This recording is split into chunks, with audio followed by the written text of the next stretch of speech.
Gridiron Grinder! Hut hut hike! All right, party people, it's Gridiron Grinder time.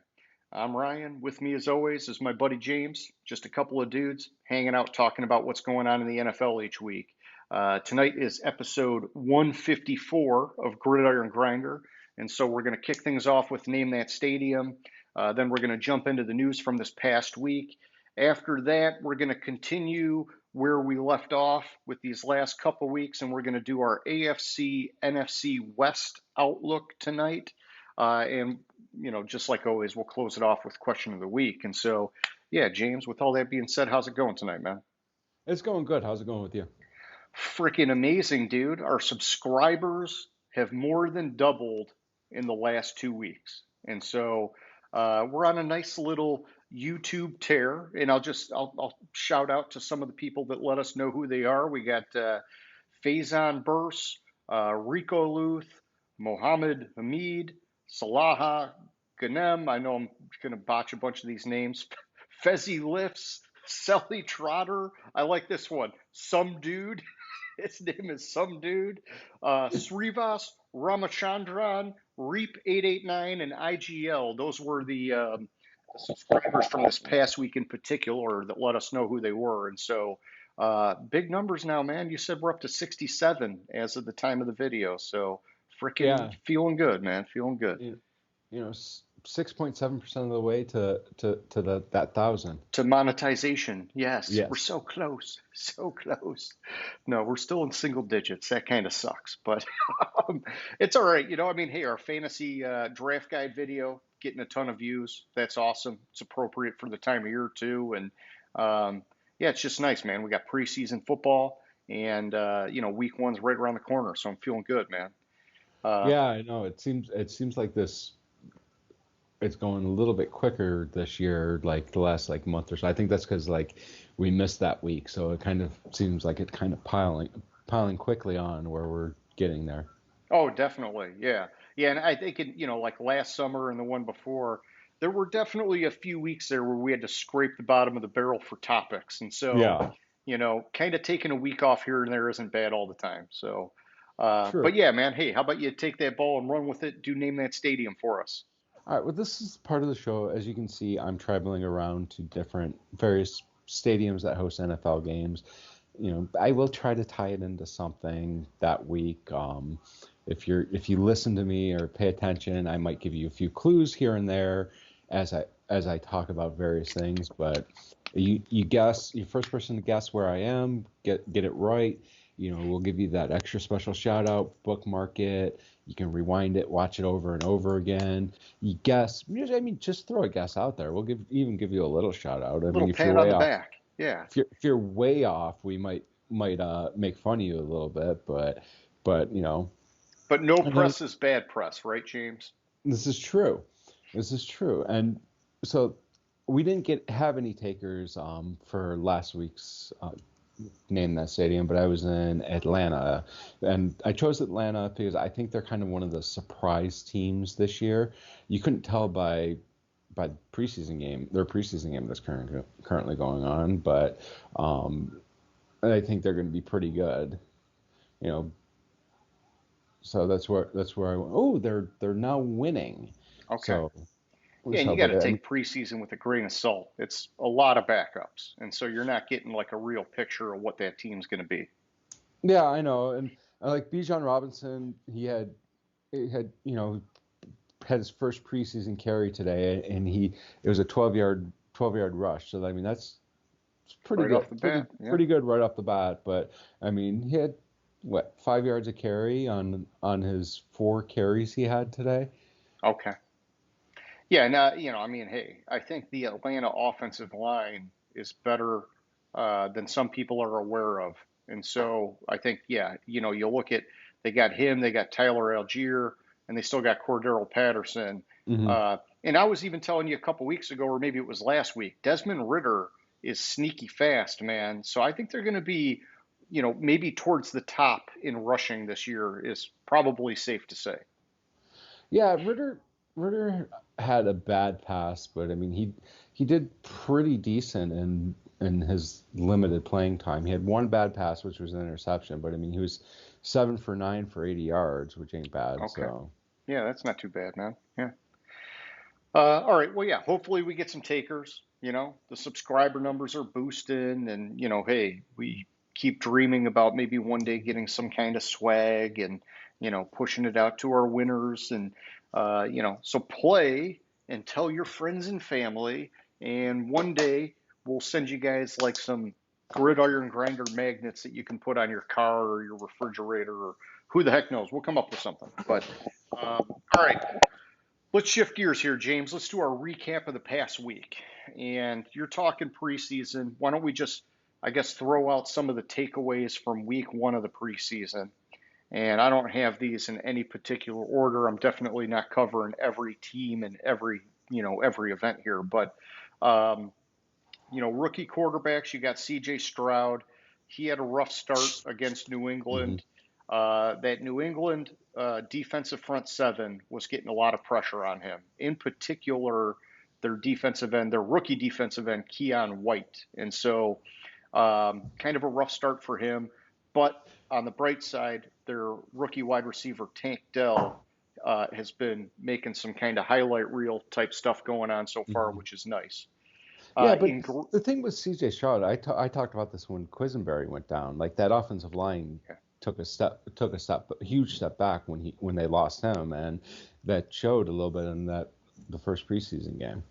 Yeah, and I think New England's defense is usually better than they get credit for, in my opinion, and so that I think was a factor, but a combination of things for sure.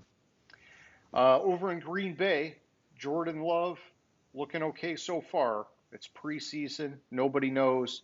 He's got teammates backing him up, and, limited sample size thus far. But we're going to keep a close eye on him, obviously, because, geez, the freaking team burned a first-round pick on him years back, and, they could have had a stud for Aaron Rodgers to throw the ball to, and they chose not to. So yeah, but you're saying that he's looking pretty good. I mean, he threw 10 passes. Come on now. Well, that's what I'm saying. It's preseason, small sample sizes, man. He was 7 for 10 for 46 yards. That's not fucking looking good. Yeah, 7 passes, so 7 yards a pass. 46 yards. That's 7 yards of reception. Usually you expect something higher for the good quarterbacks because it's preseason. They can kind of fleece the defenses a little bit. But, the wheels haven't fallen off in week one of preseason for him. So let's just say that. Going down south in Miami, they got their rookie running back, Devon Achane. That dude looked pretty freaking amazing. So, like, everybody's talking about, they knew he had the speed when they drafted him. And, like, everybody in that backfield in Miami has some crazy speed. But he ran with some serious force as well. And so that'll be huge for them. Have a solid running back by committee. In Pittsburgh, Kenny Pickett. With Miami, though, the other running backs look better than him in that game. Like, what's his name? It's Ezukiana. Okay. Put off a 30 or 40 yard run. Had a nice little pop, huh? Okay. Yeah.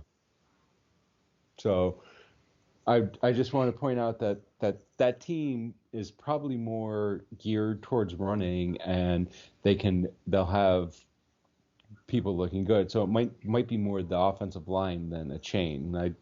I just hold my horses a little bit on a chain. Sure. Well, and hey, he's supposed to be their number 3. So it's not something like that. Yeah. I don't want to go crazy. You're right. Kenny Pickett in Pittsburgh.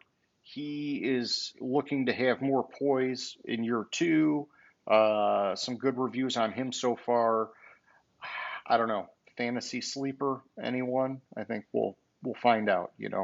I think somebody said he was the sleeper. Yeah. I think you're telling me it was you. So yes, I did.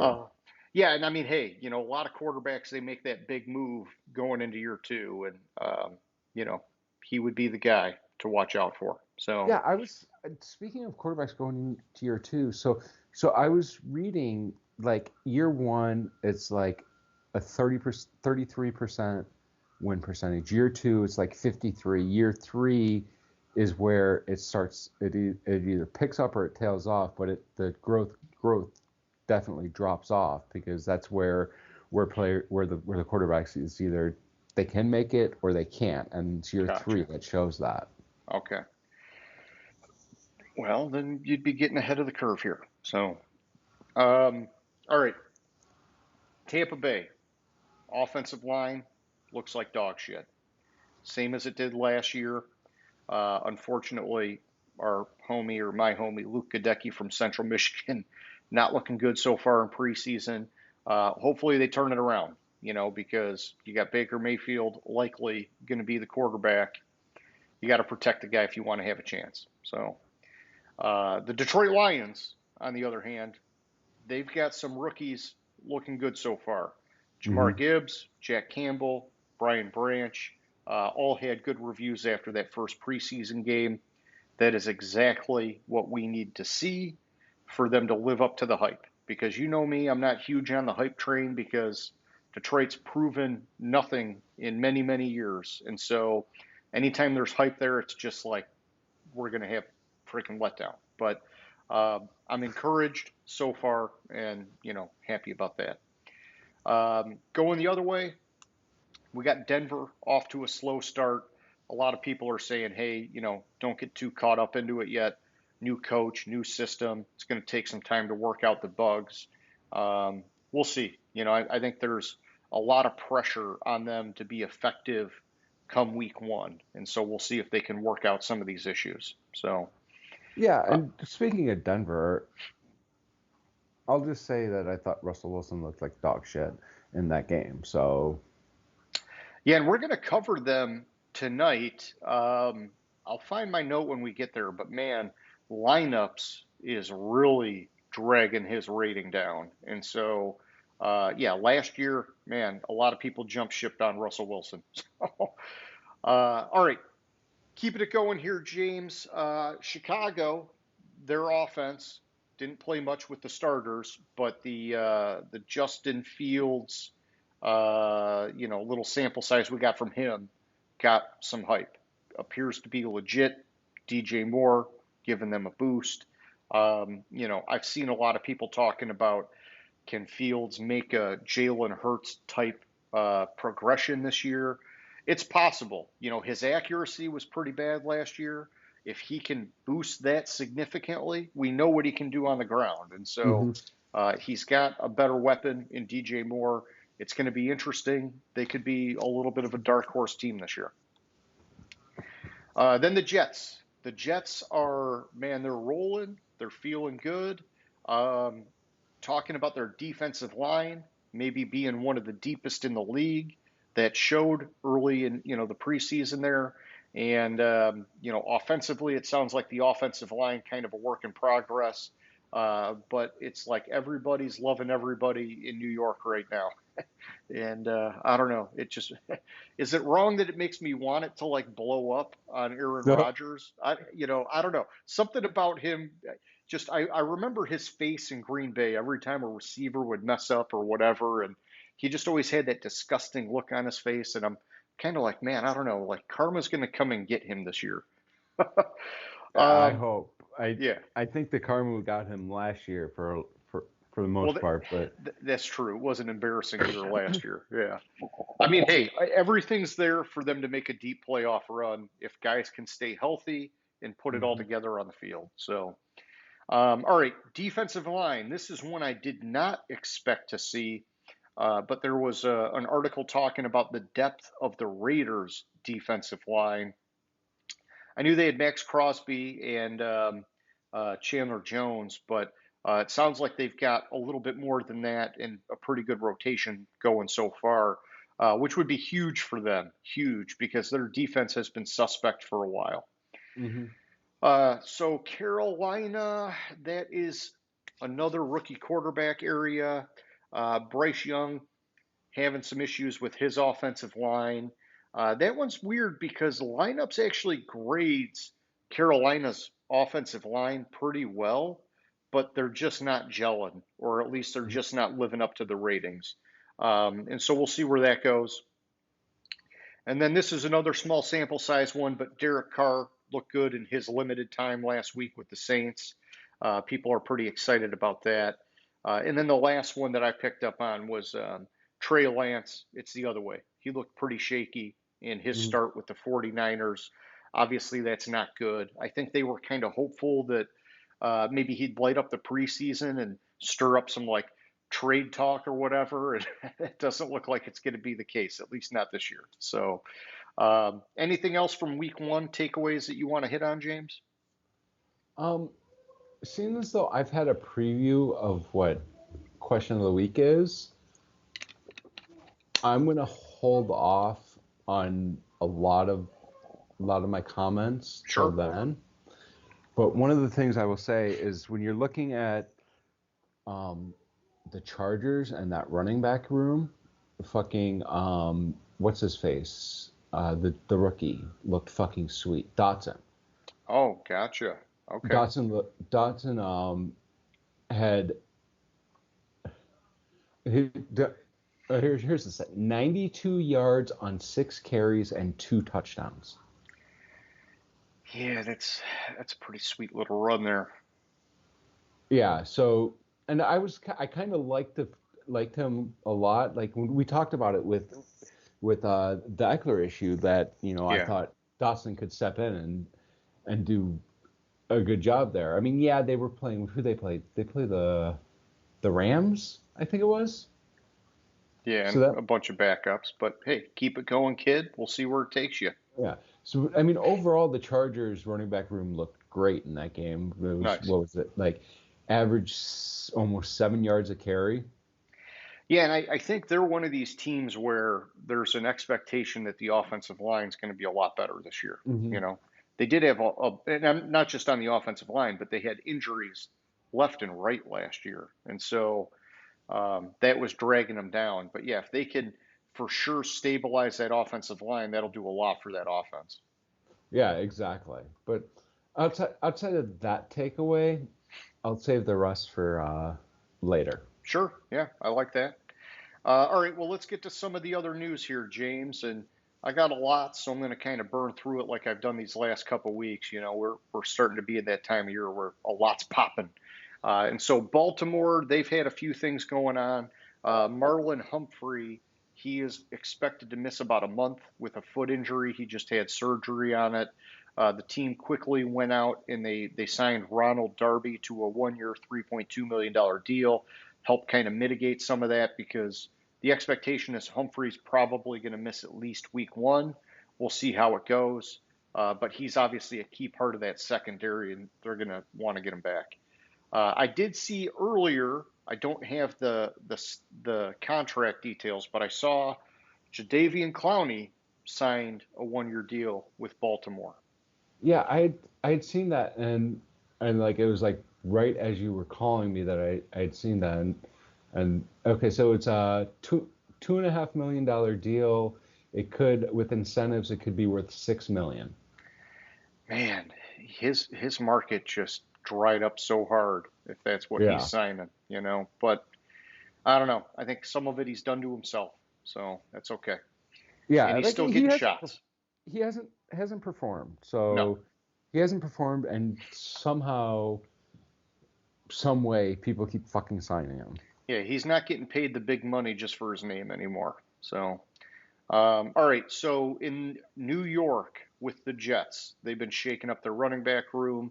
We knew a couple weeks ago when Aaron Rodgers restructured his contract that was likely a sign that they were trying to, free up some cap space to bring in Dalvin Cook. That's Hmm. exactly what happened. They signed him to a 1 year, $8.6 million deal. Pretty healthy for him when you consider they got Michael Carter in that backfield, and they also just pulled Brees Hall off of the PUP list. They think he's going to play in week one, um, but I'm sure Dalvin Cook. It's about sort of hedging their bet there and making sure that even if one of the guys get injured, they're going to have more people that they can keep that running game effective. And I like that because you want to have Aaron Rodgers.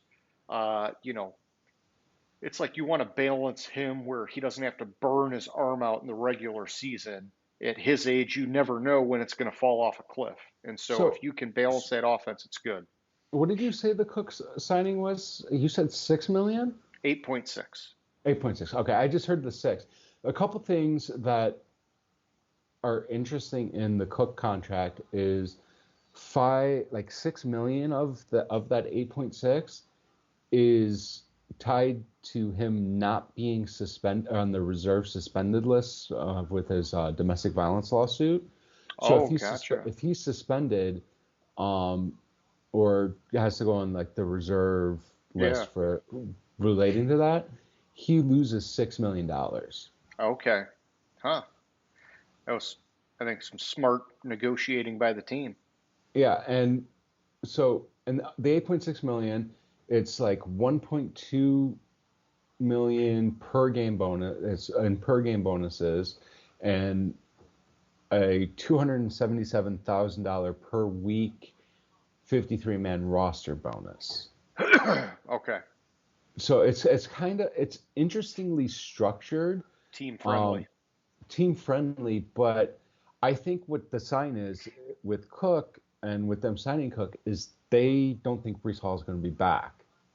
Yeah, you would think that, or they're, even if he's back, they're not going to put a whole lot of work on him until he's really, really healthy.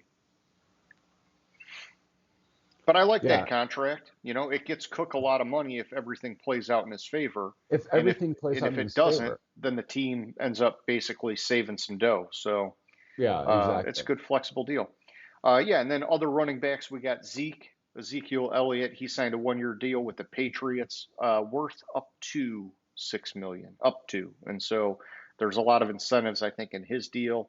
But I like that fit for him. New England, they've been a power running team. Ramondre Stevenson's going to be the man. Zeke can come in and be a little hammer here and there and help supplement that running game. And maybe it gives him a shot to get his crap back on track, man. Yeah, and so this is another interestingly structured contract. His base salary is only, what is it, like 1.5 million, Okay. and 600,000, was it 600K signing bonus?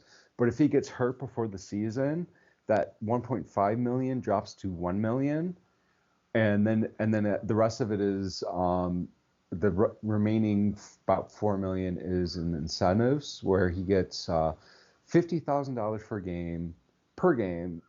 He'll get a bonus of 850,000 if he dresses for all 17 regular season games. Okay. $300,000 if he plays 50% of the team's offensive snaps this season. Another 300 if he hits 55, 60, 65, and 70. So 300 each Okay. step, I guess. 369. Yeah. Yeah, and some of those 300 seem each step. unlikely unless Stevenson gets hurt, but you never Yeah. know. Yeah. So if he ends up playing 70% of all the snaps, it's 1.5. And then he has bonuses tied to the amount of yards he has per season with the same, like, increasing 300 at 975, and then at 1100 another 300, 1225, 1350, 1475 from scrimmage. That's not just rushing yards. Okay. Nice. Nice. Well, he signed. That's good. Got some Yeah. free agent action this week. Jalen Smith, the former linebacker from the Cowboys and the Giants, he signed with the Saints. Hmm. Turning into a bit of a journeyman now, but he had that story come out of Notre Dame, tore his knee in their bowl game, and ended up sliding in the draft a little bit. Dallas took a chance on him. You know, I've always been hopeful that he'd have a good career, and I know it was kind of looking like it was trending up for a little while in Dallas, and then it kind of came back to reality. But still, nice to see him latch on somewhere. Hmm. Damian Williams, the former Chiefs, Falcons, and Bears running back, has signed with the Raiders now. Seems like he's going to be a little bit of insurance policy for the Josh Jacobs situation. And so, I don't know how much he'll contribute, but, they need another back in that room. I know they still got Amir Abdullah and what's his face, the I think the year 2 running back that they got. Oh yeah. What's What the fuck's his name? I don't know why I want to say Zamir White. That's not right, I, is it? it is. Oh, it is. Okay. Yeah, see, hey, I Yeah. surprise myself every now and then. Yeah, Zamir White. Thank you. Actually, Zamir White's listed as their number 2. I had to look at the fucking Yeah. depth chart. I couldn't remember, but when he said Zamir White, and I was like, wow, that sounds Yeah. familiar. And I have no doubt he'll beat out Amir Abdul. But Yeah. yeah. In other running back news, Joe Mixon, he was found not guilty of aggravated menacing during that traffic dispute. And I don't remember how much we talked about this. I think you might have given us the update, but he was like accused of waving a gun at a lady at like a Yeah. traffic light. Oh, man. And yeah, so I guess they couldn't prove anything. And so he was found not guilty. And now we'll see if the league decides to do their own investigation of it. It's another weird one of those things, man. I mean, if there's no proof, how do you, but then again, the league has their code of conduct and all that stuff. And so we'll see where it goes. So Wasn't he facing something else too? Like, I want to say there was another he did pending have issue. something else. Yeah, I forget what happened with that other incident. I think the other one involved his sister, I want to say. Is that ringing a bell for you? Yeah, I think so. Okay. Well, while you're looking it up, I'll keep going here because we still got a few things. Treylon Burks, the second-year wide receiver for Tennessee, he's expected to miss a few weeks with an LCL sprain. We'll see how that plays out. But there were some high hopes for him to ascend into that wide receiver 1 role this year. Then, of course, they signed DeAndre Hopkins, and there were some people in Tennessee getting pretty excited about that 1-2 punch combo for Tannehill. And so I know they're going to be anxious to get him back for hopefully week 1. Yeah, I'm not seeing anything. Like, I found the article about the whole thing, and they refiled it. Okay. But then it says blah blah blah.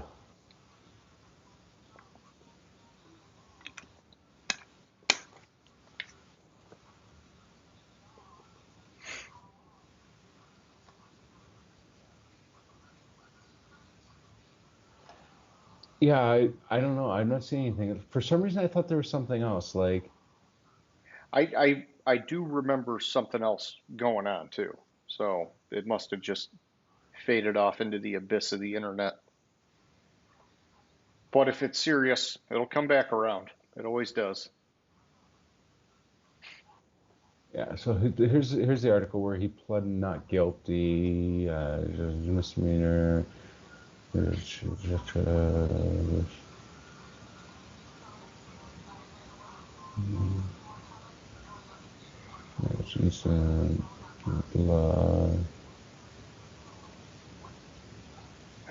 All right, while you're reading, I'll keep going. No, Russell nothing. Gage, the wide receiver 3 for Tampa Bay, looks like he's going to be out for the year with a non-contact knee injury. Big time bummer for them. Obviously, they still got Mike Evans and Chris Godwin. But when you got Baker Mayfield at quarterback, you want all the help you can get. And so sad to see that guy go down. So Mike it is confirmed that he is out for the year. It's not that he might Okay, be. he's confirmed out. Okay. Yeah, I went down, blah blah blah. Yeah, I'm not. He tore his patellar tendon in his right knee. Oh, gotcha. Okay.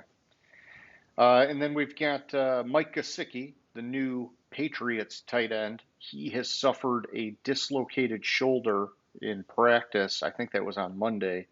And they are saying it sounded like it was pretty serious, but they're saying that they're hopeful that he'll be recovered in time for week 1. And you and I talked about that tight end combo with him and Hunter Henry. Mm-hmm. It'd be nice to see that because I think that's what they wanted with Jonnu Smith. And Jonnu Smith just kind of like never lived up to his part of that equation. So, Yeah. So So apparently it was a mild dislocation of his shoulder. I don't know what the fuck a mild dislocation is, but Still hurts. it hurts. Yeah. So I was under the impression that when you dislocate your shoulder, you automatically you tear your labrum. No, you can, because some people it goes in and out, like, um, I mean, I know the more, like, even for the people that are prone to have it dislocated, the more it happens over time, the more damage you accumulate in your shoulder. But yeah, I mean, it can go in and out and be minor. I mean, like I thought that's what I thought a doctor had explained to me that when you dislocate it, because I had my labrum surgery. Gotcha, gotcha. Okay. All right, so then we got Christian Wilkins, the Miami Dolphins defensive tackle. He is staging a hold-in, trying to negotiate a new contract. He's getting 10.7-ish million on his fifth-year option. He's been a force for them, wants more money. I'm sure he's going to get it. It's just a matter of time. Yeah. And then, So 90% of dislocated shoulders, you have a labrum tear. okay, gotcha. Well, that's a high percentage. Yeah. All right, so then we got Zach Martin. Jerry Jones was bitching about him a couple weeks ago, holding out, blah, blah, blah. He got a raise for the next 2 seasons. Looks like he's going to get paid somewhere in the neighborhood of 8 million, 18 million per year. Deserves it. He's a beast, one of the best guards in the league. I thought it was like he's making 18 this year and then like the next year it's like some ridiculous number. Oh man, the article I read said it averages out to 18 million for 2 years, but maybe it's more. Or am I confusing I might be confusing contracts. Okay. I mean, that's a lot for a lineman, but everything's going up these days. Frickin' thank you, Joe Biden, and inflation. No, I'm just joking, James. We're not going political on the show. It's more complicated than that. Um, yeah, I see you looking it up. So, Yeah, I am. all right. While you're looking that up, I'll get to some sad news. Former Seattle and Baltimore running back Alex Collins has died at 28 years of age, very young, very sad. He was involved in a motorcycle accident. Bummer for him, sad for his family, everybody. That's just, way too soon. So, Yeah. Okay, so with Zach Martin, what I remembered, it was a little bit I so he was slated to make 13.5 million this year and 14 next year, and it both for and each year it is 18 million. okay. Eh, good, healthy increase for him. Yeah. All right, then the next one I've got is Michael Oher. Oher, not Oher. It's not. It's like a softer H. Michael Yeah, thank you, thank you. or He is okay. Well, here you take this story then, James.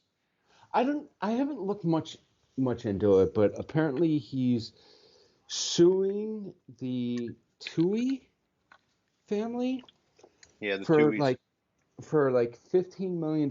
Apparently he's claiming that they lied to him and didn't actually adopt him. And something he signed when he was a teenager, before, like in high school, um, made them conservator over all money he could make or something. Like, I don't know what all is going on. Like, first of all, that contract's not valid if he signed it before the age of 18. But I think it was after 18, but he was saying that the way they explained it to him, like basically they deceived him, and he feels like he wasn't properly compensated for his role in the movie The Blind Side. And I think the family's arguing that, and from what I saw, the family immediately ended the conservatorship, or however you say it, but they're also defending the financial side of it, saying, no, he got what he was supposed to get for the movie, and apparently there was like some kind of a trust set up for him, And just kind of sad. Kind of sad to see what was like such a really good, nice story now kind of like starting to sour, you know? Yeah, and I thought it was weird that he I some of parts of it was I thought were weird. Like he was claiming they lied to him and that about adopting him, and Yeah. it wasn't that they ended it, that they planned to end it. Oh, thank you. They announced they planned to end it, Yeah. And yeah, and and I think the way they explain the conservatorship, however you say that again, is that they needed to do it to get him health insurance and whatever other benefits that they were trying to get for him. But because he was older than 18, that it like I don't know, there was something about adoption not really being applicable, and so this was their way of accomplishing their objectives or whatever. And I don't know, it's tough. It sucks, man. I don't like hearing stuff like this. Like I said, it was a feel good story for a long time, and now it's starting to get nasty. so they filed for the conservatorship in 2004 to act on his behalf and complete authority over his medical and educational decisions, and he was not allowed to enter into any contracts without their direct approval. What the fuck?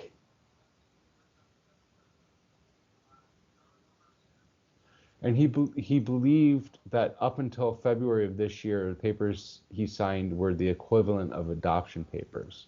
Yeah. So I don't know. I don't think. Well, because you can't adopt somebody if they're well. Why would you? But if it was signed in 2004. Yeah, the article I read said that they signed it just after he turned 18. Yeah, so he would have turned 18 in at some point in '04.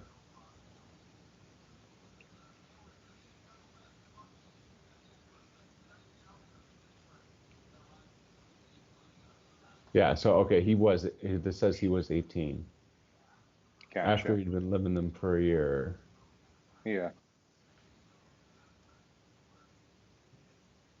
I don't know. It's just kind of a fucked up story. It is, yeah. It's a bummer kind of story. So, all right, well, let's go to more positive stuff, James. I've got two last things here. One of them, Antonio Gates, the frickin' prolific tight end for the back then San Diego Chargers. He was inducted into the Chargers Hall of Fame. I mean, you know the dude, I know the dude. He was a freaking beast. He was like everybody's favorite fantasy football tight end for a long time, and he was like a college basketball player converted to football tight end and was just freaking amazing. So nice to see him get his little pat on the back, and yeah, good for him. Even more uplifting though, James, is the Damar Hamlin story. The dude freaking played in preseason week one. Uh, Hmm. Amazing freaking comeback story for him. That's all I've got to say about that.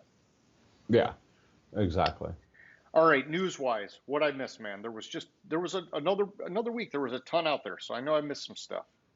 So there are a couple starting quarterbacks named. Sam Howell was named the starting quarterback for the season for Washington. Washington. And Anthony Richardson, I don't know if we covered this. Anthony Richardson was named the starting quarterback for Yep. Indianapolis. Um, We didn't cover it, no. no, I mean I couldn't remember if it was before last week's show or not. I think we were all just kind of expecting it, but no, I don't Yeah. remember specifically saying it. And interestingly enough, Marcus Mariota has latched on in Philadelphia. Sirianni has said there's going to be no competition for the backup quarterback. It's Marcus Mariota. Period. Okay. All right. Well, hey. Interestingly enough, that I like Marcus Mariota, despite being a crybaby and leaving Atlanta because they were going to start Desmond Ridder for the last 7 games, Yeah. um, is willing to become a backup quarterback in a team that's good. Sorry. I can tell that bothers you, James. Uh, I just don't like the fact that he quit on his team. Yeah, that's not okay. Not as bad as Antonio Brown taking off his freaking shoulder pads and bailing out, but still not cool.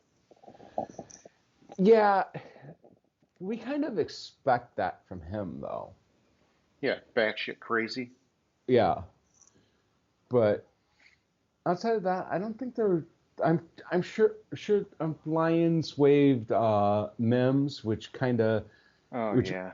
voids the trade because the trade was predicated on him making the 53-man roster. Okay. Yeah, that's a bummer. I was hopeful that maybe another year he would have progressed and we needed the help at wide receiver, but it's all right. It Yeah, was worth a flyer. yeah, and he was hurt, so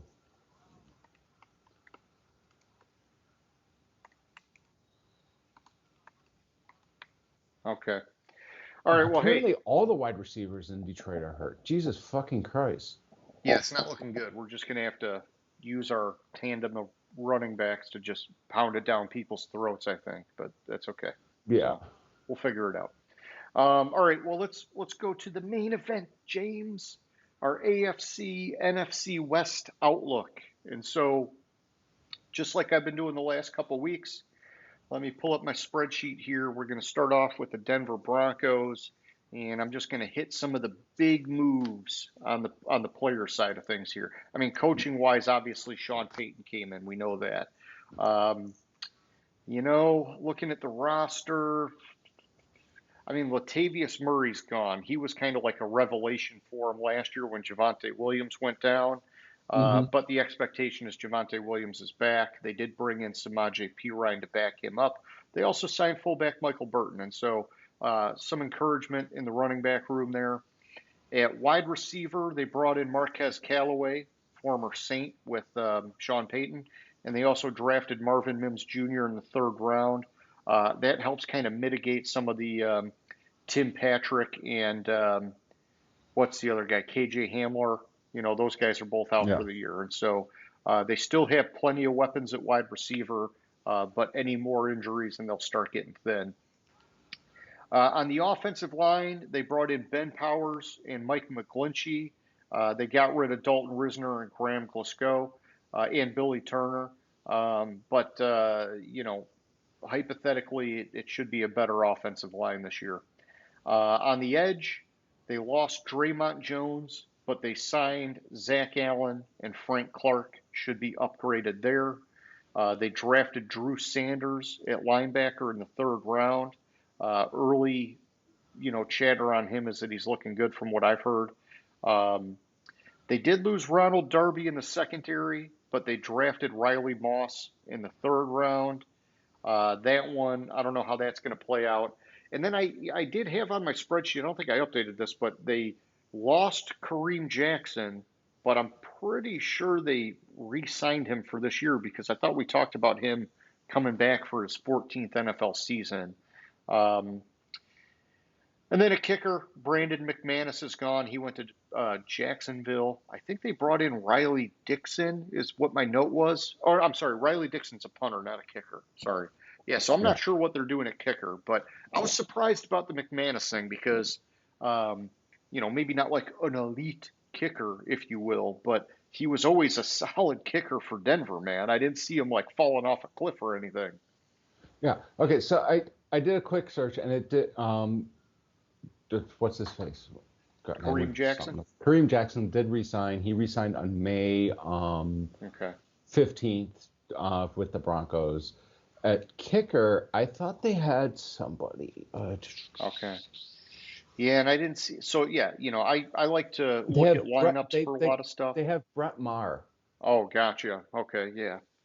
Um, Inconsistent, but he's been Yeah. okay in the past at times. So Yeah. yeah, and so looking at lineups top to bottom for this team, quarterback, it's going to all depend on what happens with Russell Wilson. Lineups has him rated as 75, which is like way low when you consider that, in his heyday, he was definitely above 90. Hmm. Um, they also look like they're weak at the cornerback two spot and potentially kicker, but it sounds like they got Maher. Maybe that'll work, maybe it won't. But so, um, on paper, it's still a pretty talented team, James. What are you seeing? What are you thinking? What's going on with Denver? All right, I'm going to point out last year they were 5-12 Okay, before I start this conversation. sure. I thought Russell Wilson looked like shit Yeah, in real the bad, man. preseason game. I thought he looked even worse than he did last year in preseason, which should have been the like aha moment to people that he might not have it anymore. And Seattle was smart for getting rid of him. Um, I can't believe I'm saying this because also in our early predictions, I had them at 5-12, so I had them staying the same with Sean Payton Yep. coming in. I'm actually have reduced the number of wins I thought they were going to have Ooh, okay, to 3-14 this year. And man. I can't believe I'm saying that because I think Sean Payton's a phenomenal coach. But what I saw from Russell Wilson, he looked worse in the first preseason game than he did in the preseason games he played in last year. Okay. And I'm gonna say this: we should heed the what our eyes are seeing and understand that you know what he might not have it anymore. It could happen, man. I mean, hey, he had some injuries, and when you lose it, you lose it. Sometimes you don't get it back. Mm-hmm. Okay, so yeah, so you had him at 5-12. You dropped him to 3-14. I had him at 9-8 in my super early. I also brought him back a little bit, but still better. I got him at 7-10 in my most recent model, and 7-10 has him tied for the bottom of the West in my rankings here. Tied for the bottom. Yeah, yes. Uh, I'm going to say this in the AFC West, I have three of the four teams with double-digit wins. yeah. See, I'm not high on Vegas, but you know, reading about their defensive line, I'm sure if I re-rated some, probably give them a bump because my model does boost your team rating if the defensive line is strong. So, all right, yeah. Anything else with Denver? I'm just it pains me to say Sean Payton is going to make this team worse, and especially with the like Nathaniel Hackett comments. I think that's karma biting him Blow in up the in his ass. face. Yeah, Yeah. yeah. It makes me wonder if it's not working with Russ at some point mid-season. Would you see him scramble to try and make a trade or make some kind of a change at quarterback? But um, like it seems like he's a smart enough coach that he's going to know, some of his reputation's on the line if he doesn't make a big move and like bench Russell Wilson and at least set the stage that they're going to go out and draft a guy or make a change for next year. Yeah. Okay, up next we got the Kansas City Chiefs. And so, yeah, I mean, these guys are freaking amazing. We all know that. They did lose well, no, hang on. They didn't lose Jerick McKinnon. They brought him back. They lost him originally. They re signed him. They did lose Ronald Jones, but I don't think they're worried about that. Um, Wide receiver, Mecole Hardman, Juju Smith Schuster, they're no longer there, but they brought in Richie James and they drafted Rashi Rice in the second round. On the offensive line, they lost Orlando Brown and Andrew Wiley. They brought in Jawan Taylor from Jacksonville and they drafted Wanya Morris in the third round. Um, Going to the edge, Frank Clark and Carlos Dunlap are gone. They did sign Charles Omenihu, and they drafted, oh man, Felix I don't even something and a blah blah blah Uzoma in the first round. So FAU, that's what we're going to call them. They drafted FAU in the first round. At linebacker, they brought in Drew Tranquil in free agency, and at safety, they lost Juan Thornhill. They added Mike Edwards, a little bit of a drop off there, maybe even more than that because Thornhill played great for him last year. When I look at their lineups roster, this is a team where it's like, hey, on paper it'd be great if they had a wide receiver one, but we know Kelsey kind of fills that role, and Mahomes doesn't need it anyhow. So I'm not going to say that that's a huge weakness. I would also like to see them start working on a tight end of the future. I just think Mm-hmm. that it's like, eventually Kelsey's going to get old. And when you have such a phenomenal player at that position, man, you don't want to have a huge fall off. Just try to get somebody in there that can be, at least serviceable. And I know they'll get there. Yeah. But then I would like to see them get stronger at cornerback. That seems like one spot that they've always found a way to make it work, but it's like they've always been a little bit weak there, if that makes sense. Mm-hmm. It does make sense. One thing I also would like to point out is you do also have what's his face holding out there, Frank Clark. Chris Jones. Chris Jones. Sorry. 6'1", half dozen another. Yeah, thanks for mentioning that. No, Frank Clark went to Denver, but yeah, Yeah. Chris Jones is holding out. He wants big Chris money. Jones. Yeah, and Chris Jones. So last year, Chris Jones had a great year. The year before, they tried moving him on the defensive line, and it was a really off year for him. And so, yeah, it's going to be interesting to see how they play that with him. But, if he can do what he did again last year, he was like the number 2 rated defensive tackle or something by PFF. So, yeah. So I had them in our early, way too early picks going 12-5. mm-hmm. I've actually increased them a little bit, just a little bit. Sure. And I have them going 13-4. First of all, Mahomes is Mahomes, and it doesn't matter who the fuck they have at wide receiver there. Yeah.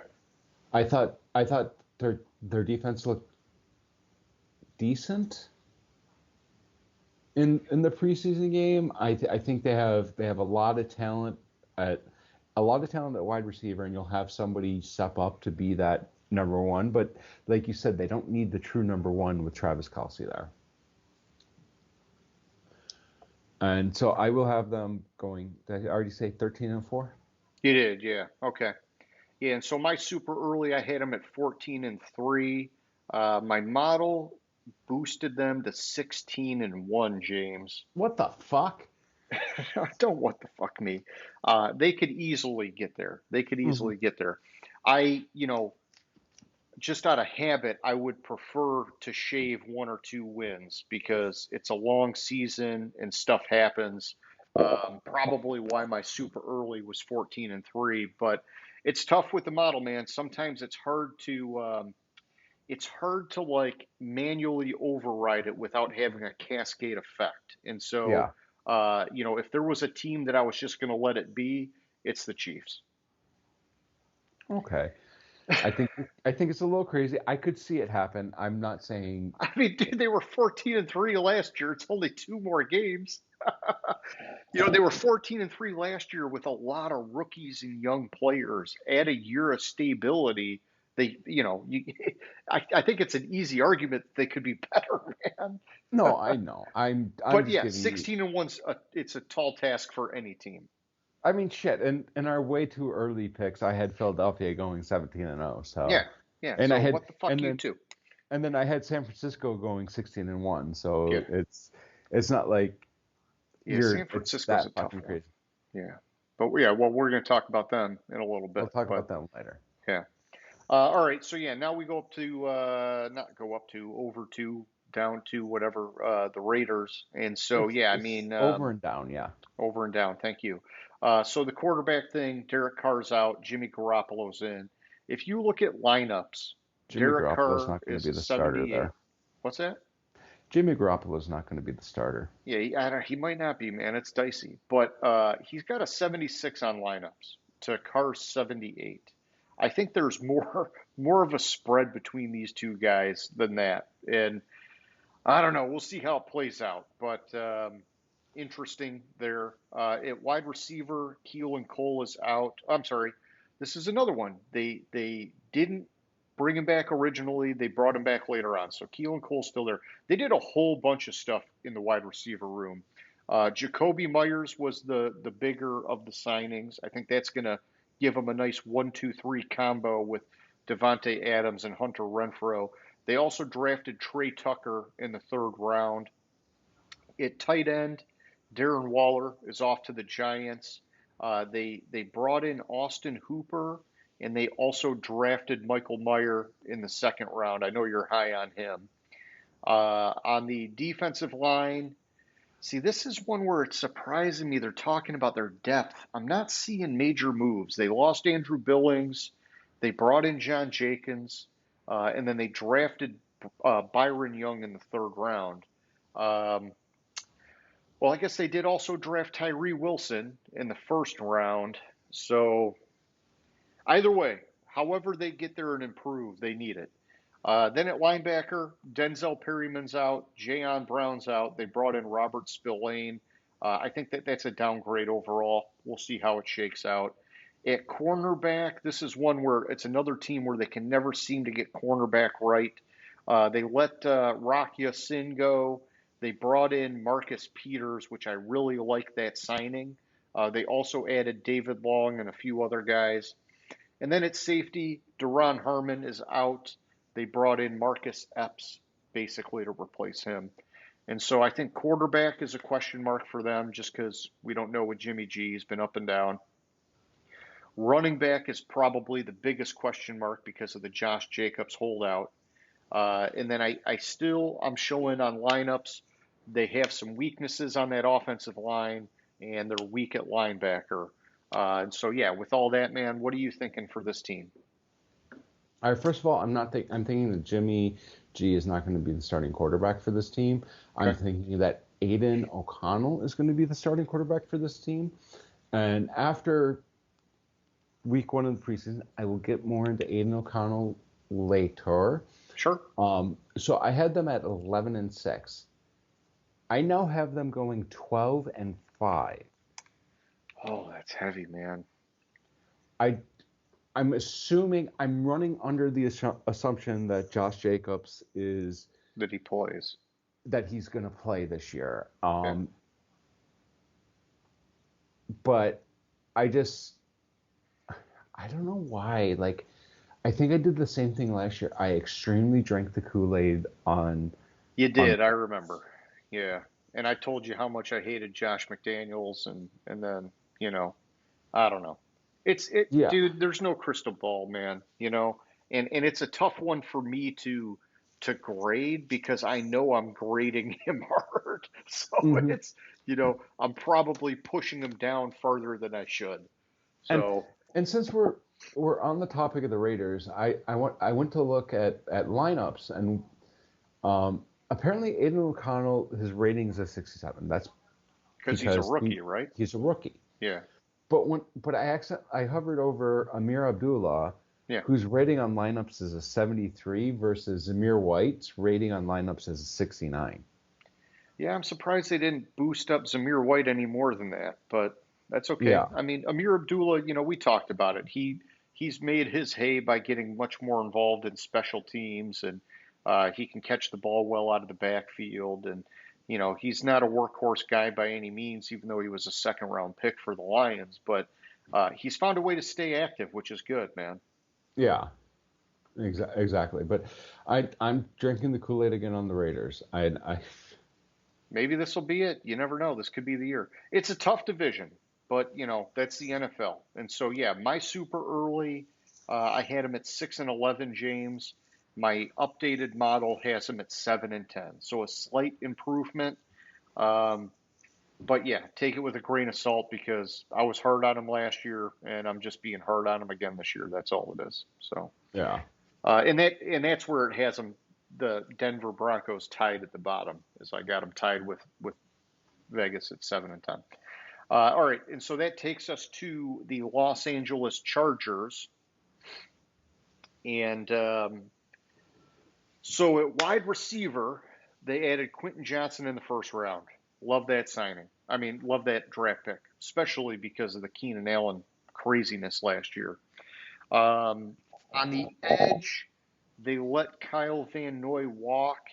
They drafted Tui Puotu in the second round, however you say his name.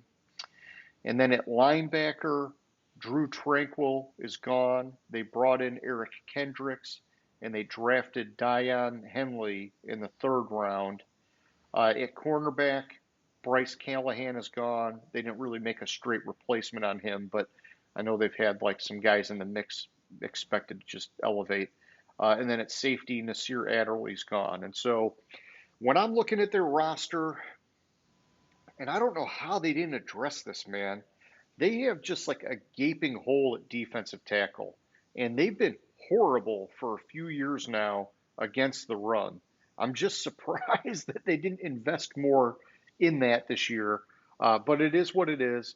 And then I also, if I'm in a nitpick, I do think that they could upgrade at both kicker and punter. Um, it's a very talented roster overall, Mm-hmm. and like we talked about earlier, health was an issue last season.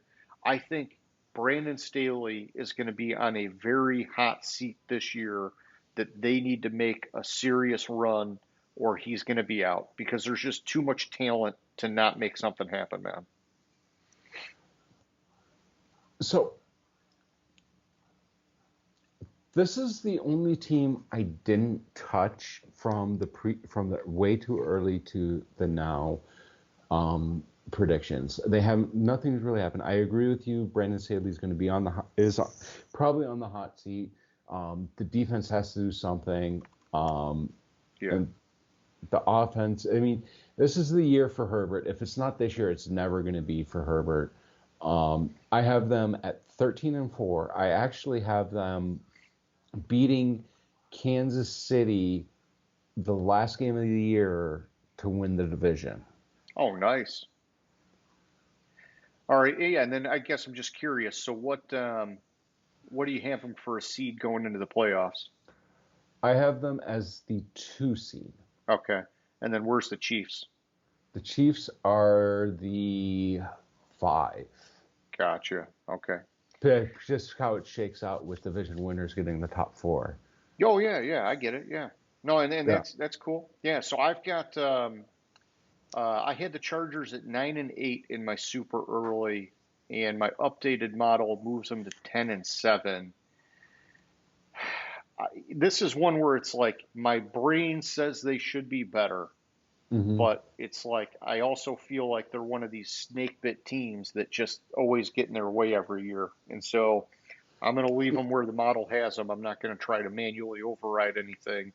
And with how stacked the AFC is in my model, I've got the Chiefs with the 1 seed, and the Chargers don't even make the playoffs. Pittsburgh gets the 7 seed. They sneak in and just edge out the Chargers. So, Yes. So I have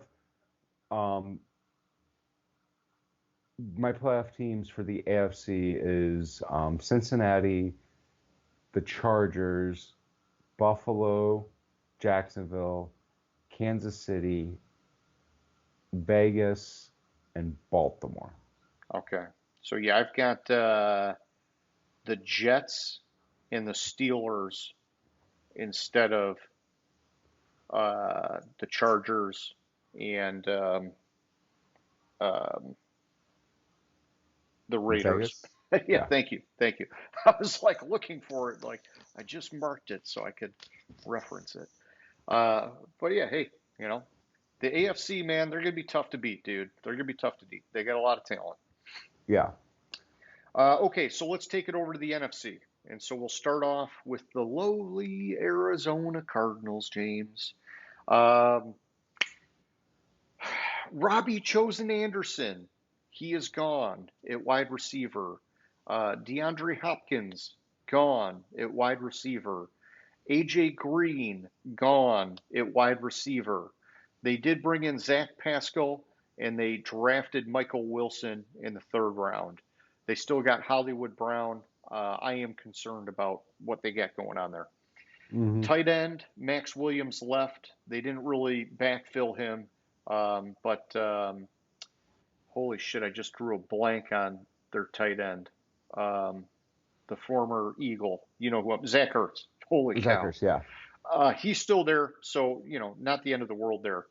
On the offensive line, Rodney Hudson's gone. Justin Pugh is gone. They did bring in Elijah Wilkinson, which he's only got a 70 rating on lineups, but I like him better than that. And they drafted Paris Johnson Jr. in the first round. So I think that helps their offensive line a little bit. Defensive line, J.J. Watt retired. They lost Zach Allen. They brought in L.J. Collier and Carlos Watkins. Downgrade on the defensive line for sure. On the edge, they lost Marcus Golden. They drafted B.J. Ojulari in the second round. It's kind of like a downgrade, at least until Ojulari develops and gets his feet under him. At linebacker, I did kind of like this. They brought in Kaiser White and Chris Barnes. Neither of them are like spectacular, but better than what they had there. At cornerback, they lost Byron Murphy. They brought in Rashad Fenton. That's a big drop-off. And then they also drafted Garrett Williams in the third round. And so, quarterback's obviously a concern because Kyler Murray's hurt. And it's kind of a concern long-term just because there's always some drama with Kyler Murray. Mm-hmm. Running back, I think, is an issue. They do have James Conner, but he has a good year, then he has a bad year, then he has a good year, and then he's got injuries and whatever else. And they just need more depth at running back. And then I like Hollywood Brown, but I don't like him as a wide receiver one. I think they need help there. I definitely think they need help on the interior offensive line.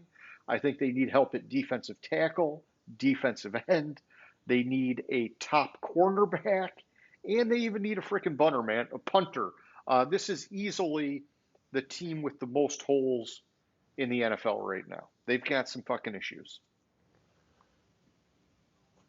Yeah. I don't know if there's much good going on in Arizona. I don't know if there's many positions that they don't need. Yeah. So this is kind of a throwaway year for them. I had them at 4-13.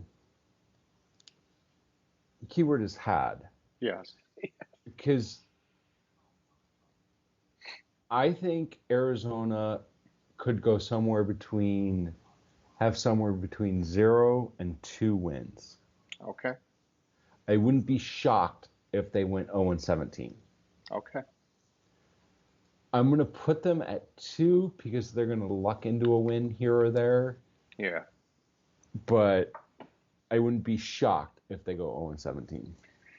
I'm with you, man. And I think, there's a lot of people that are expecting Kyler to come back healthy at some point and find a way to get them on track later in the season. I just don't think he has much to work with. And my super early had him at 2-15, and my model still has him at 2-15. And I'm with you. I think they could be worse than that. So it's just this is one of the worst rosters I've seen in a long time, in my opinion. So, all right. That takes us to the Los Angeles Rams next. And this is a team, holy cow, you talk about a fall from grace. These guys won the Super Bowl just the other year, and now their roster is like completely flipped and gutted. And so Baker Mayfield's gone at quarterback, big whoop. Matthew Stafford's expected to come back healthy. Allen Robinson gone at wide receiver, big whoop. He didn't really fit there anyhow, didn't do anything for him. Cooper Kupp expected to come back healthy. On the offensive line, they let go of Ty Nsekhe. I'm surprised. They need all the help they could get. They did draft Steve Avila in the second round. I like that pick But man, I really think they needed more help on that offensive line, especially with Stafford's injury history now. On the defensive line, Greg Gaines and Ashawn Robinson are gone. They drafted Kobe Turner in the third round, still a downgrade overall. Leonard Floyd is gone on the edge. They drafted Byron Young in the third round. That is down at least until Byron Young can develop, and maybe down overall because I think Leonard Floyd was always underrated. Hmm. At linebacker, Bobby Wagner's gone. He wasn't like the greatest fit in that defense, but he was still very productive. And so, bummer to see him go, but I'm sure he didn't want to be on that team anymore anyhow. In the secondary, Troy Hill, David Long, and Jalen Ramsey are all gone. And also at safety, Taylor Rapp and Nick Scott are gone. I did see just recently that they brought back John Johnson from Cleveland. I think that'll help them, but you're talking some gaping holes here. And this is a team, I know they've had success finding no name guys and having them fill these roles and be okay. But James, man, I'm seeing a lot of holes on this roster. I think quarterback is suspect with Stafford. Even if he's healthy, lineups has Stafford down to a 73 rating. That's really Hmm. low, man. Uh, they need help on the offensive line. I think they could have used a tackle and an interior offensive lineman. They could have used help at defensive end. They could use at least two linebackers, at least two cornerbacks, a safety, and I think their special teams are rough at kicker and punter. And so, even though Arizona for sure has the worst roster, I'm really questioning how the Rams could make any kind of a rally back to relevancy this year. I 100% agree with you. I'm 100% out on the Rams. I think they're paying the price now for the F them picks mentality they had, Yep. which got them a Super Bowl, so it's 100% worth it. But they're now paying the price for that. I actually, from the early picks to now, I left them at 4-13. Okay. Um, I think I think they could sneak in a couple more wins there, but I'm not confident with that, so I'm going to leave them at 4-13. Okay. And I'm with you. I had them super early, 4-13 as well, and my model right now has them 4-13. My gut kind of tells me that the Stafford Cooper Cup combination with Sean McVay coaching and Aaron Donald on defense, they'll probably sneak in a couple more wins. I mean, they did go 5-12 with the train wreck last year. Uh, it's just hard to see it because the talent level really did go down from last year, even though they Mhm. were dealing with injuries and other stuff. And so, yeah, we'll see. It's going to be tough sledding for them, though. And I mean, it's another one. We talk about all these guys flirting with retirement. Stafford was doing it. Aaron Donald was doing it. Sean McVay was doing it. It's like, man, that just does not freaking bode well for your team when you've got everybody with one foot out the door, man. Hmm. Exactly. Okay, so up next we got the powerhouse, the San Francisco 49ers. And yeah, so quarterback Jimmy Garoppolo's gone. They brought in Sam Darnold, but let's be real. The story's all about Brock Purdy and that elbow. They get him Hmm. back, they're going to feel pretty comfortable. At tight end, they drafted Cameron Latu in the third round. Kittle's their guy, but this helps add some depth, I suppose. They did lose Mike McGlinchey at right tackle. They brought in John Feliciano. He's an interior guy. Um, some people are saying that McGlinchey loss could hurt them more than expected. I'm hesitant on it just because Shanahan's been so good at finding and developing offensive linemen. And then really, I mean, they paid big money to Trent Williams, so the left side's for sure good. But so we'll see how that plays out. On the defensive line, let's see. I got some of these guys mixed in at edge. They did lose Samson Ebukam. I think he was a good kind of underrated guy. Same with Charles Omenihu. They did bring in the big signing was Javon Hargrave. I think that was huge for that defensive line. Hmm. And they're retreading Clelin Ferrell, one of like the failed Raiders picks. Yeah, He but could, let's be honest. He's going to be a backup. yeah, he's going to He's be going to, deep in the rotation. But what I yeah. was getting at is just that probably the perfect spot for him to go because he's going to Mhm. be surrounded by so much talent. If there was ever a chance for him to figure his shit out, it's going to be in that room of guys. And so I did like that signing, even though he will be buried in the depth chart. At linebacker, they lost Aziz El Shair. I liked him a lot, but they still got holy cow, what's his Fred face at Warner. linebacker? Thank you, Fred Warner, like basically the best in the league. Um, at cornerback, Emmanuel Mosley's out, Jason Verrett's out. They brought in Isaiah Oliver and Terrence Mitchell. I think they have a downgrade there. At safety, they lost Jimmy Ward. He followed D'Amico Ryans to Houston. They did draft Jair Brown in the third round. Um, and you know, I think for that You they said had you said Terrence Mitchell. I'm not even seeing him on their depth chart right now.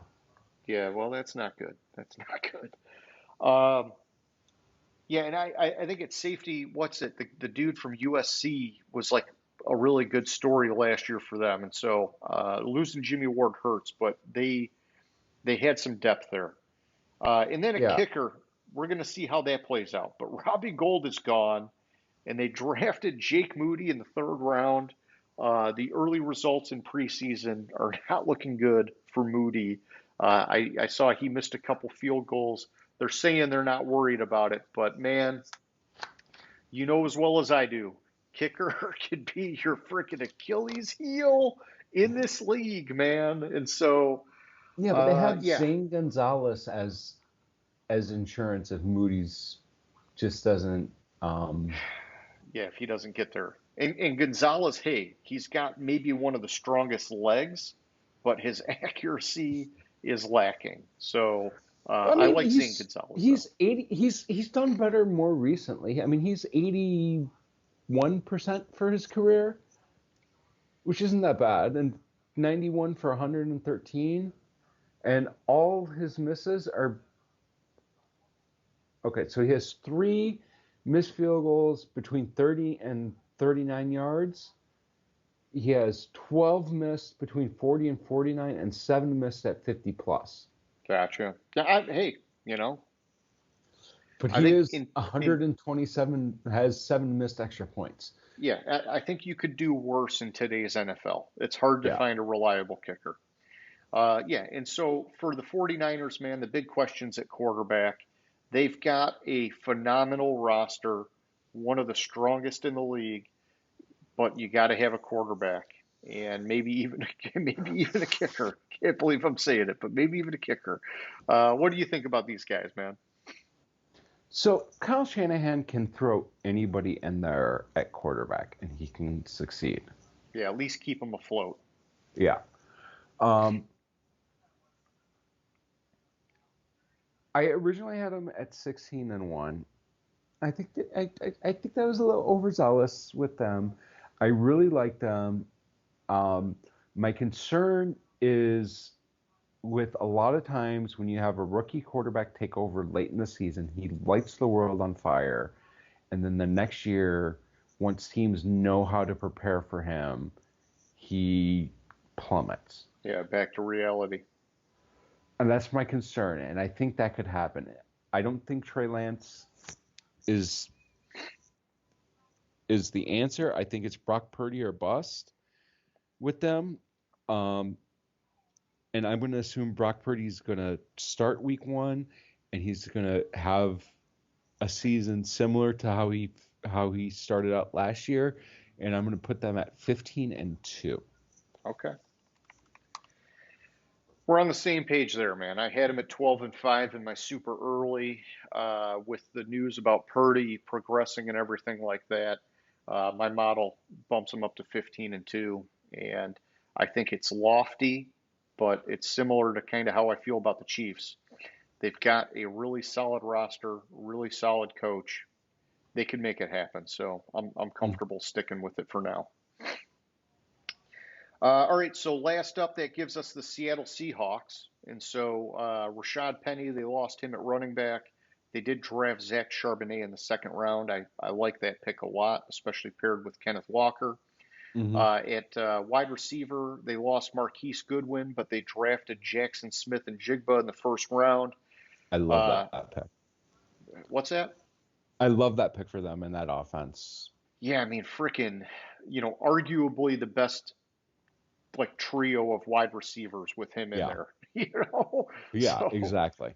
on the offensive line, they lost Gabe Jackson. They brought in Evan Brown. On paper, that's a downgrade, but their offensive line really uh, overperformed last year with some young players, and I think it's still getting better. Hmm. On the defensive line, they lost Poona Ford, Shelby Harris, and Al Woods. They did bring in Draymond Jones and Jerron Reed, who I think is a retread for them, by the way. I think you're Um, right. and so I don't know. It seems like it's down there for me, but it's one of those positions where Pete Carroll's been very good at kind of cultivating talent. So I wouldn't count him out there just yet. And I just On looked the it up. He is a retread. Thank you. On the edge, they drafted Derek Hall in the second round. At linebacker, they lost Cody Barton, but they brought in Devin Bush and re-signed Bobby Wagner. And then at cornerback, Justin Coleman's gone, man. He was their longtime slot dude. Lions freaking way overpaid him. He did nothing for us. Went back, was solid with them again. But they drafted Devin Witherspoon in the first round. Freaking solid draft pick, in my opinion. And then at safety, Jonathan Abram, Josh Jones are gone, but they did bring in Julian Love. If Jamal Adams can get healthy, they've got a freaking sweet Mm. trio of safeties, which a lot of the savvy defenses have been moving to in recent years. And so that I think was a smart move for them. Like I was kind of saying, defensive tackle I think is a weakness on paper and defensive end. I think they'll find some guys in there somewhere, but those are like really the only gaping holes I'm seeing on the roster when I'm looking at lineups. Yeah, and this also assuming that Jamal Adams comes back. I don't think being I think as one of the top two safeties, Julian Love would struggle a little bit, but as the third safety, I think he'll excel there. So that's Yeah, kind of my caveat with them. Um, I love what they've done. I tried actually to find more wins yeah, on their schedule, but I think they have a difficult-ish schedule, yeah. playing at Cincinnati, at Baltimore, at Dallas, home for Philadelphia. Um, I originally had them going 7-10 in our early picks. I bumped them up to 9-8. I think with the moves that they've made, I'm really liking what I'm seeing. I tried to find more wins on the roster than Yeah. nine. I'm not roster, they're scheduled than nine, and I think this could easily be a 10 to 11 win team, but I'm gonna put them at 9-8 for now. I gotcha. Well, yeah, and I think, you hit the nail on the head talking about the strength of their schedule. It does look hard, and they were 9-8 last year. I had them at 10-7 in my super early, and that was with kind of like you're talking about, a lot of manual overrides. When I let the model run itself out on its own, it does not favor them at all, which is kind of like how it was with them last year. My model's got them at 6-10, which is what I'm sticking with for now. I do think they will overperform that.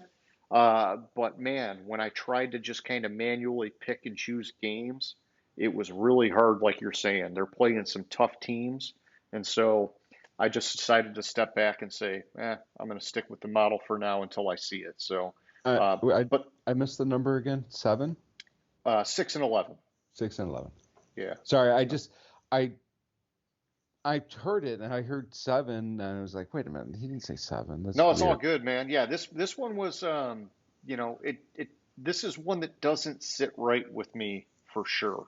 But Yeah. I'm having a hard it's like I'm pulling teeth trying to manually override games, which is telling me, hey, just stick to the model, and somewhere in there, I'll be able to boost some player ratings as I see more games and things like that.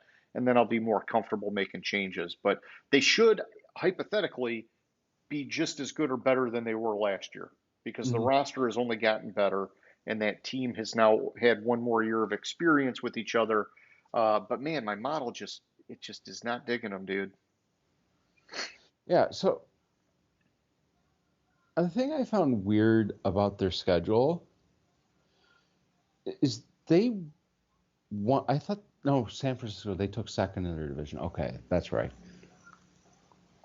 So I was like, they won their division. Why are they playing the Lions? But I forgot they took second in the division because I forgot about San Francisco. Yeah, But either way, it is a harder schedule in my estimation. yeah, yeah. And they were ahead of schedule last year. So yeah, Yeah. maybe there's, Well, got to last year manage those expectations. going into the season, we were saying that it was, or I was saying that it was on paper it was the worst quarterback room I've ever seen in the Oh, I'm NFL. with you. I'm with you. They both of their quarterbacks were the bare minimum 67 rating on lineups. Yeah. And if you looked at the Madden ratings, I think I don't remember what Geno Smith was, but I think Drew Lock was in the 50s, man. I mean, it was really bad.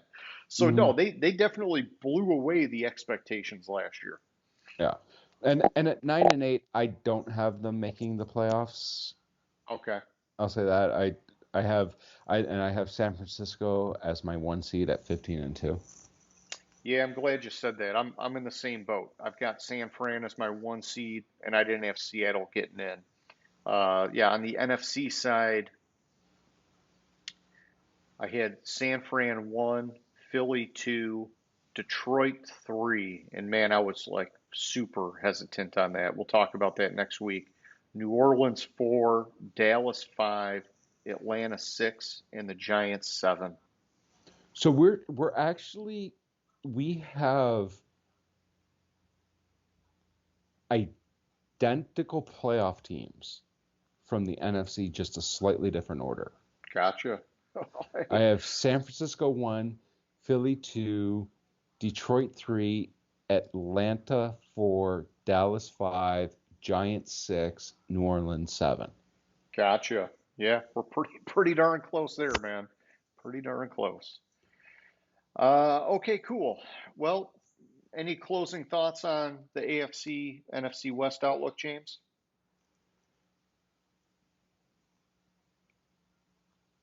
I don't think so. Okay. One thing I did want to mention, caught it with the news, but what's his face was arrested on uh, Quinn.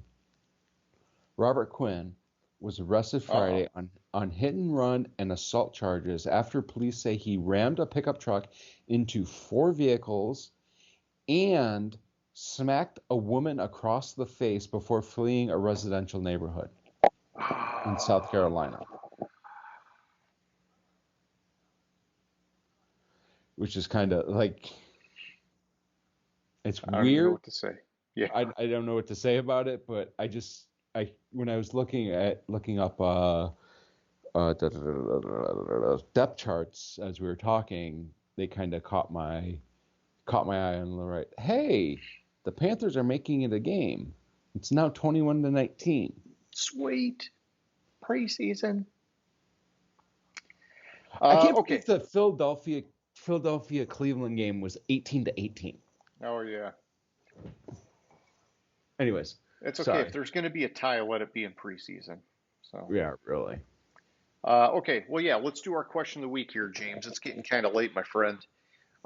So yeah, I just want to ask you, like I know we only covered week 1 of the preseason, but we've got more games than that have taken place between yesterday and today, and the Hall of Fame game and what have you. I just want to get your opinion on what you think is the biggest story or the biggest player that stands out so far in the preseason. And I'm not going crazy with it. for me, I mean, I think it's the DeMar Hamlin thing. That guy coming back, being able to get back on the field. It's basically a miracle, and happy as heck to see it because he was a late draft pick, but he got on the field a lot before his injury and was really looking like one of those diamond in the rough kind of players that could have been a contributor for that team, especially very early in his career. Um, and so I'm happy about that. I did want to go with Dorian Thompson Robinson, and so, but I can't take away from Hamlin, so I just give him like my runner up is that it blows me away that they're saying he's locked in the QB3 slot for Cleveland. I don't know why they're not like at least opening the door for him beating out Dobbs is the QB2 because he is having a really freaking great preseason as a rookie, man. Wait, Dobbs is the QB2? That's what I thought. Josh Dobbs. I guess you're right. For some reason, I thought it was Kellen Mond. No, So, no. So I think Mond is the number 4 yeah. and likely to probably get cut now or drop to the practice squad or something. Yeah, so your point with Hamlin, I will take that. I'm gonna go a different direction Yeah, because of the fact that I just don't want to be the same as you. sure. A couple things, and I've half mentioned, like I mentioned Elijah Dotson, Hmm. phenomenal game. I actually have a tie at the top, and it is not Dorian Thompson Robinson, even though that is a great one, Yeah. great second one for you. I have two tied at the top. Number one is I mentioned him, Aiden O'Connell. Okay. He was 15 for 18, 141 yards and a touchdown in his preseason debut. He got he got to run the 2-minute drill um, in for the Raiders in the first game. We know that they have Hoyer on the roster. That Yeah. He's just holding a clipboard. Yeah.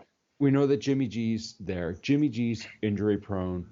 Um, I think if he continues, if he progresses and goes up from here, Aiden O'Connell could be potentially the starting quarterback for the Raiders coming in the season, and I love that. Yeah. What round did they pick him in, man? Do you remember?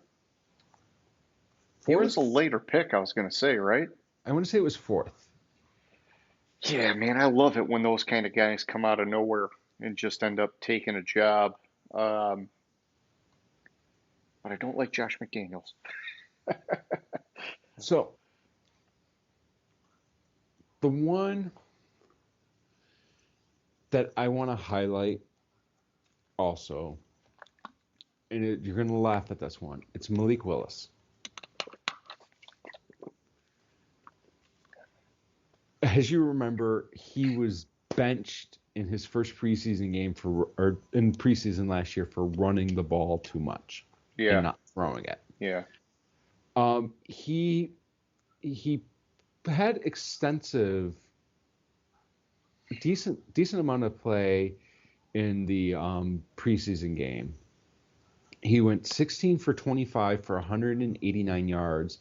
He did have one interception, but it was a ball that bounced off the tight end's head. okay. Yeah, so it's not Or really sorry, on bounced him. off the tight end's hands, not head. Sorry, I misread my note. And he only rushed for 22 yards. I think the problem with Malik Willis and the reason why Tennessee was ready to move on and draft Will Levis was the fact that he it was like he last year when he played he was afraid to throw the ball. Gotcha. He was looking to take off.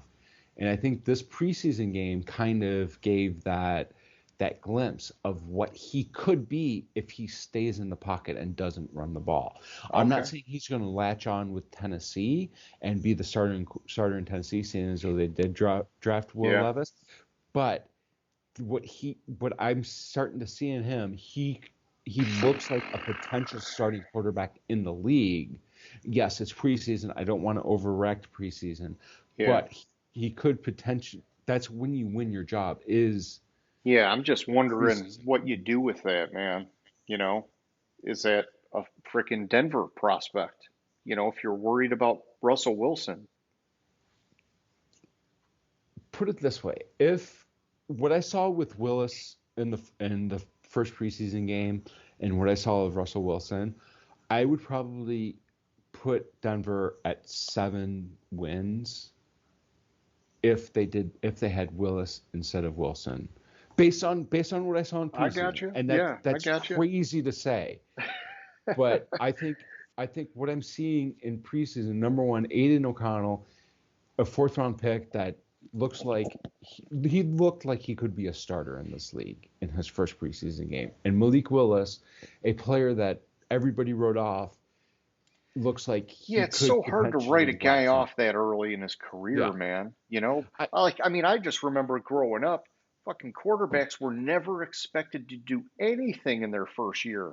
It's mhm. just like, come on, let's be patient. I know it was bad, but holy cow, freaking Peyton Manning had like 22 picks as a rookie. So, Right, right.